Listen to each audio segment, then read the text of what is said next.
मैं धर्मभान जो है वो अपना परिचय देते हुए बताएंगे कि आज सरना कोड के बारे में यहाँ जो आज बिरसा चौक में जो हम लोग जमा हुए हैं और सरकार को एक संदेश या वहाँ तक पहुँचाने की जो बातें कर रहे हैं, तो आप इसके बारे में एक संदेश दीजिए। सबसे पहले जय धर्म जोहार।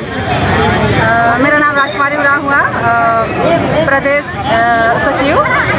आज हम लोग सब कोई बिरसा चौक में इकट्ठा हुए हैं अपना आदिवासी कॉलम सरना कोड को लेकर के, और हम लोग झारखंड सरकार हेमंत सोरेन जी से आग्रह करते हैं कि विधानसभा में सरना धर्म कोड लागू करके केंद्र सरकार में भेजें, ताकि जल्द से जल्द हमारा हक अधिकार मिल सके।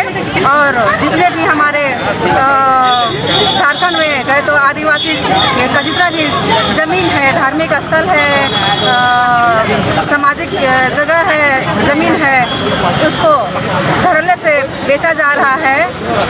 तो सामाजिक धार्मिक स्थल से छेड़छाड़ ना करें, और जबकि वो राष्ट्रीय नहीं होता है, लेकिन लोग राष्ट्रीय कर किस तरह से बेच रहा है समझ में नहीं आता है। तो सरकार क्या कर रही है, क्या देख रही है, इस तरह से हमारे आदिवासियों का हनन हो रहा है।